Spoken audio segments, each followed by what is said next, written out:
First ஒரு story எழுதலாம். ஆனால் இது ஃபார்மெட்டே தெரிய மாட்டேங்குது. ஃபார்மெட் தெரியல, ஒன்றும் தெரியல, என்ன பண்ணுறதுன்னே தெரியல. எத்தனை வாட்டி தான் நம்பணும் எழுதுறது, காண்டாகுது. என்ன பண்ணலாம்? யார்ட்டாச்சும் கேட்டு பார்க்கலாமா உதவி, ஐடியா? லாஸ்ட்டாக ஒரு வாட்டி ஸ்டோரி ட்ரை பண்ணலாம். என்ன பண்ண தரல.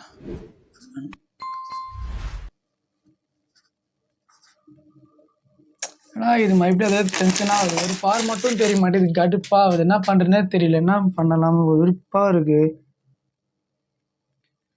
என்ன மாரி நீங்களும் நிறைய பேர் கஷ்டப்பட்டுருப்பீங்க. ஒரு ஃபார்மெட் தெரியாமல், ஒன்றும் தெரியாமல் ரொம்ப பேர் கஷ்டப்பட்டுருப்பீங்க. பிகினராக இருந்து ரொம்ப ரொம்ப கஷ்டம். ஸோ அதுக்கு தான் இந்த வீடியோ மறக்காம ஸ்கிப் பண்ணாமல் இந்த வீடியோ பாருங்கள். உங்களுக்கு யூஸ்ஃபுல்லாக இருக்கும். யூஸ்ஃபுல்லாக இருந்தால் தான் மறக்காம ஃபாலோ பண்ணி லைக் பண்ணிவிடுங்க. மறக்காம வாங்க வீடியோவில் போய். நீங்கள் வந்து நிறைய பேர் வந்து ஃபஸ்ட்லேயே வந்துருப்பீங்க. ஃபஸ்ட்டில் எத்தனை இப்போ தான் உங்களுக்கு அந்த ஆசை வந்திருக்கும். ஃபஸ்ட்டில் என்ன பண்ணுறதுன்னு ஒரு மைண்ட் செட்டுமே இருக்காது. அதுக்கு தான் இந்த video become a director. So ஃபஸ்ட்டில் என்ன பண்ணுறதுன்னு ஒரு ஐடியாவோட வச்சுக்க இந்த வீடியோ வந்து ஃபுல்லாக பாருங்கள். உங்களுக்கு ஹெல்ப்ஃபுல்லாக இருக்கும். வாங்க வீடியோவில் போயிடலாம். ஃபஸ்ட்டு நீங்கள் எடுத்த உடனே உங்களுக்கு நிறைய பேருக்கு உங்கள் மனசில் வந்து நிறைய கேள்வி இருக்கும். அந்த ஒரு கேள்வி வந்து ஓடிக்கிட்டே இருக்கும். அந்த கேள்வியை வந்து மறக்காம கமெண்ட்டில் தெரிவிச்சிடுங்க. நானும் அந்த கமெண்ட்டில் பார்த்து உங்களோட கேள்வி வந்து இதுதானான்னு ஒரு ஐடியாவோட தெரிஞ்சுக்கிறேன். மறக்காமல் வந்து கமெண்ட்டில் தெரிவிச்சிடுங்க. எதுக்கு நான் அந்த கமெண்ட்டை வந்து நான் கீழே கமெண்ட் பண்ணுறேன்னு சொல்கிறேன்னா, மேபி நீங்கள் ஒரு 4 வருஷமோ இல்லை 14 வருஷமோ இல்லை 10 வருஷமோ கழிச்சு ஒரு ஃபிலிம் டைரக்டராக ஆகிடுவீங்க. கண்டிப்பாக ஆகிடுவீங்க. அப்போ நீங்கள் ஃபிலிம் டைரக்டர் ஆகும்போது என்னோட சேனல் வந்து வீடியோ கீழே வந்து இந்த கமெண்ட்டை பார்க்கும்போது உங்களுக்கு வந்து ஒரு மெமரி ஃபுல்லாக இருக்கும். ஸோ ஸ்டார்டிங்கில் ஒன்றுமே தெரியாமல் ஒரு கமெண்ட்டில் ஒரு நிறைய யூடியூப் சேனலை பார்த்தோம். அந்த பார்த்ததில் ஒரு சேனல் வந்து நீங்கள் நம்ம சேனல் ஃபேஷன் பண்ணியிருப்பீங்க. அப்போ அந்த வீடியோ பார்க்கும்போது கீழே வந்து கமெண்ட்டை பார்க்கும்போது உங்களுக்கு வந்து அப்போ தோணும்ல, இப்படி இங்கிருந்து இவ்வளோ க்ரோத் ஆகிருக்குன்ட்டு ஒரு ஐடியாவோட வந்திருக்கும். அதுக்கு தான் இந்த கமெண்ட்டை வந்து நான் கீழே கமெண்ட் பண்ண சொல்கிறேன். ஃபஸ்ட்டு வந்து நான் 3 கேள்வி செலக்ஷன் பண்ணியிருக்கேன். என்ன கேள்வினா, கொஸ்டின் நம்பர் 1, நான் ஒரு ஷார்ட் ஃபிலிம் எடுத்து அந்த ஷார்ட் ஃபிலிம் எடுத்துட்டு ப்ரொடியூசர் கிட்ட காமிச்சு அந்த ப்ரொடியூசர் அந்த ஷார்ட் ஃபிலிம் பார்த்துட்டு என்னோட ஷார்ட் ஃபிலிம்க்கு வந்து ப்ரொடக்ஷன் பண்ணிடுவானான்னு உங்களுக்கு டவுட் இருக்கும். கேள்வி நம்பர் 2, நான் வந்து ஒரு ஃபிலிம் இன்ஸ்டியூட்டில் படிக்கலாமான்ட்டு இருக்கும். கேள்வி நம்பர் 3, நான் ஒரு அசிஸ்டன்ட் டைரக்டராக ஒர்க் பண்ணி எல்லாமே கற்றுக்கிட்டு நான் போகலாமான்னு இருக்கும். இந்த 3 கேள்விக்கான ஆன்சர் தான் இந்த வீடியோவில் பார்க்க போகிறோம். இந்த 3 கேள்வியில் உங்கள் மனசில் என்ன ஓடிக்கிட்டு மறக்காமல் கமெண்ட் பண்ணுங்க. இந்த 3 கேள்வி உங்கள் மனசில் கண்டிப்பாக ஓடிக்கிட்டு இருக்கும். அதில் ஒரு கேள்வி வந்து மறக்காமல் கமெண்ட் பண்ணுங்கள். நான் பார்க்குறேன் எத்தனை பேருக்கு இந்த 3 கேள்வி வந்து ஓடிக்கிட்டு இருக்குன்ட்டு. ஃபஸ்ட்டு வந்து கேள்விக்கான என்னன்னா, ஷார்ட் ஃபிலிம்னா என்ன? ஸோ ஷார்ட் ஃபிலிம்னா என்னென்னு மோஸ்ட்டாக எல்லாருக்குமே தெரியும். இப்போ நிறைய பேருக்கு வந்து ஷார்ட் ஃபிலிம் எடுத்தோன்னு ப்ரொசீட் எப்படி போகிறதுன்னு தெரியாது.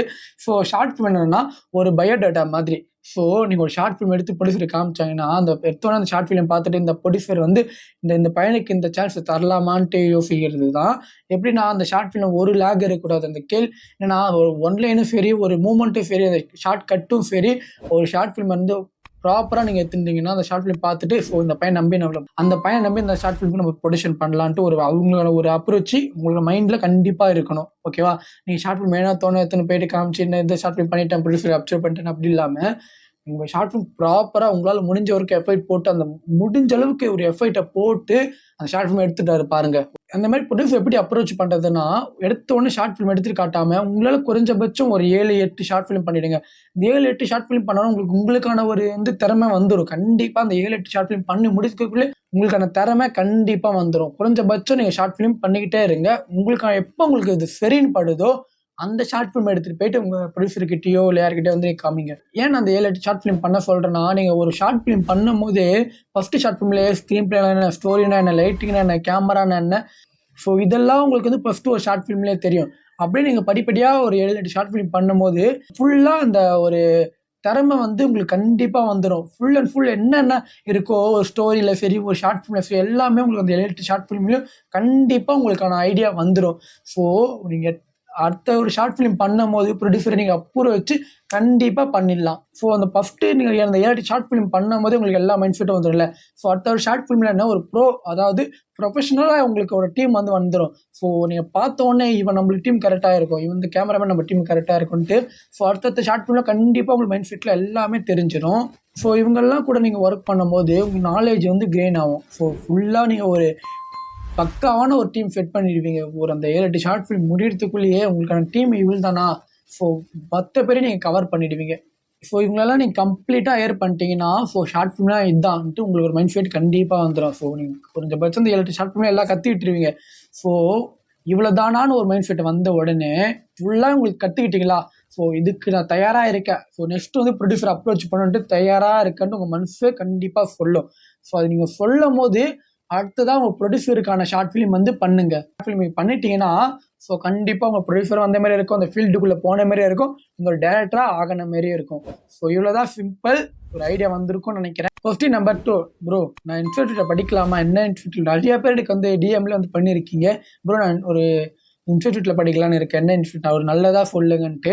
ஸோ என்னன்னா இன்ஸ்டியூட்டில் படிக்கிறவங்களுக்கும் ஸோ நார்மலாக அசிஸ்டண்ட்டாக ஒர்க் பண்ணுறது, நார்மலாக ஒரு ஷார்ட் ஃபிலிம் எடுத்துகிட்டு போகிறவங்களுக்கும் நிறையா வித்தியாசம் இருக்கும். ஸோ வாங்க இதுக்குள்ளே போயிடலாம். ஸோ நீங்கள் இன்ஸ்டியூட்டில் படிச்சுட்டு வெளியே வரும்போது ஸோ அந்த ஃபீல்டுக்குள்ளே வரும்போது கண்டிப்பாக அந்த ஃபீல்டு ஒர்க்கை நீங்கள் பண்ணி தான் ஆகணும். ஸோ இந்த பக்கம் ஒரு ஷார்ட் ஃபிலிம் எடுக்கணும்னா உங்களுக்கு ஃபீல்டு ஒர்க்கே தேவையில்லை, ஆல்ரெடி அந்த ஃபீல்டில் ஒர்க் பண்ணிட்டு தான் ஒரு ஷார்ட் ஃபிலிம் பண்ணிட்டு. ஸோ உங்களுக்கு ப்ளஸ் பாயிண்ட் என்னன்னா, ஸோ இந்த இன்ஸ்டியூட்டில் படிச்சுட்டு வெளியே வரீங்களே, ஸோ நிறைய கான்டாக்ட்ஸ் இருக்கும், ஸோ நிறைய பேர் நீங்கள் பார்த்துருப்பீங்க, ஸோ நிறையா உங்களுக்கு நாலேஜ் வந்துருக்கும். ஸோ இவங்களுக்கு என்னென்னா அந்த ஃபீல்டு ஒர்க்கை மட்டும்தான் தெரியும். ஸோ விஷுவல் ஸ்டோரி டெக்னீஷியன் என்ன அதை பற்றி உங்களுக்கு நாலேஜ் கண்டிப்பாக இருக்கும். நீங்கள் படிச்சுட்டு வெளியே வரும்போது இவ்வளோ நீங்கள் கெயின் பண்ணியிருப்பீங்க, படிச்சுட்டு வெளியே வரும்போது ரொம்ப ஸ்ட்ராங்காக இருப்பீங்க, நிறைய நாலேஜும் உங்களுக்கு கண்டிப்பாக வந்துருக்கும். ஸோ நீங்கள் பண்ண வேண்டியது ஒன்றே ஒன்று என்னென்னா, நீங்கள் அந்த ஃபீல்டில் இறங்கி ஒர்க் பண்ண கற்றுக்கிட்டால் மட்டும் போதும். உங்களுக்கு நிறைய கான்டாக்ட்ஸ் இருக்கும் போது ஸோ நிறைய பேர் நீங்கள் அப்ரோச் பண்ணுறதுக்கு வாய்ப்பு இருக்குது. நீங்கள் இன்ஸ்டியூட்டை படிச்சுட்டு வெளியே வரும்போது கண்டிப்பாக ஒரு குறைஞ்சபட்சம் ஒரு 2 படமாச்சு நீங்கள் அசிஸ்டண்ட்டாக ஒர்க் பண்ணி ஒரு அந்த ஃபீல்டு ஒர்க் கற்றுக்கிட்டா போதும். உங்களுக்கு கான்டாக்ட்ஸ் இருக்கும், நிறையா இருக்கும்.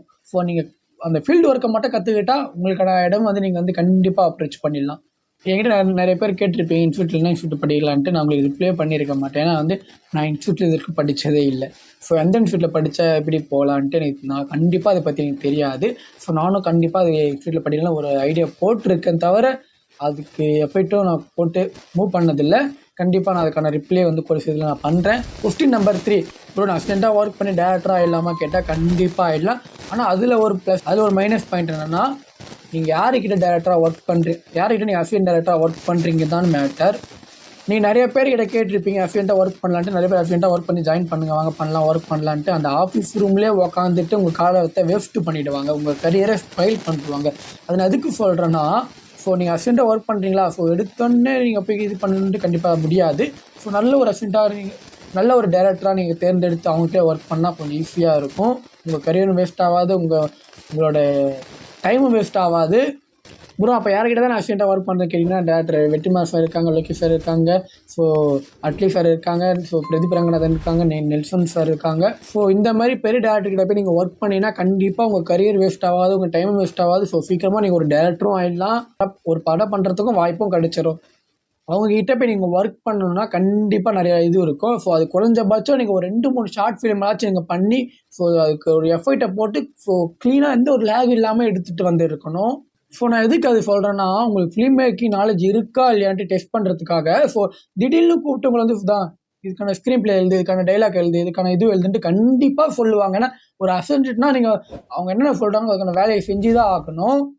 அதுக்கு தான் அந்த ஷார்ட் ஃபிலிம் வந்து க்ளீனாக அந்த ஒரு லாக் இல்லாமல் பண்ண சொல்கிறேன். நீங்கள் எந்த அளவு அந்த ஷார்ட் ஃபிலிம் எஃபர்ட்டை போட்டு பண்ணுறீங்களோ அந்த அளவுக்கு உங்களுக்கான அப்ரோச் கண்டிப்பாக கிடைக்கும். ஸோ இவ்வளோ அளவுக்கு நீங்கள் இந்த வீடியோ பார்த்துருப்பீங்க. நான் இந்த வீடியோ ஃபுல்லாமே சொன்னது என்னோட மைண்ட் தாட்டை பட்டு தான் சொல்லியிருக்கேன். ஸோ இதெல்லாம் ஓகே தான் இருக்கும் நான் நம்புகிறேன். ஸோ ஏதாச்சும் நான் மிஸ்டேக் பண்ணியிருந்த அளவுக்கு மறக்காமல் கமெண்ட் பண்ணுங்கள். ஸோ மறக்காமல் கமெண்ட் பண்ணுங்கள். இதெல்லாம் என்னோட அனுபவம் தான், இது மைண்ட் தாட் மட்டும்தான். ஏன்னா இப்படி பண்ணால் போயிடலான்ட்டு எனக்கு கண்டிப்பாக ஒரு நம்பிக்கை இருக்குது. நானும் குடிசையில் போயிடுவேன். மறக்காமல் அந்த சேனல் பார்த்துட்டு வீடியோ எப்படி இருக்குன்னு மறக்காமல் கமெண்ட் பண்ணுங்கள். நெக்ஸ்ட் வீடியோ எப்படி பண்ணலான்ட்டு மறக்காமல் கமெண்ட் பண்ணுங்கள். உங்களுக்கு ஃபிலிம் மேக்கிங்கை பற்றி என்ன தெரியலையோ கமெண்ட் பண்ணுங்கள். நான் ஃபுல் வீடியோவை எடுத்து உங்களுக்கு ஃபுல்லாக எக்ஸ்பிளைன் பண்ணுறேன். மறக்காமல் ஃபாலோ பண்ணிட்டு மறக்காமல் லைக் பண்ணி நெக்ஸ்ட் see you.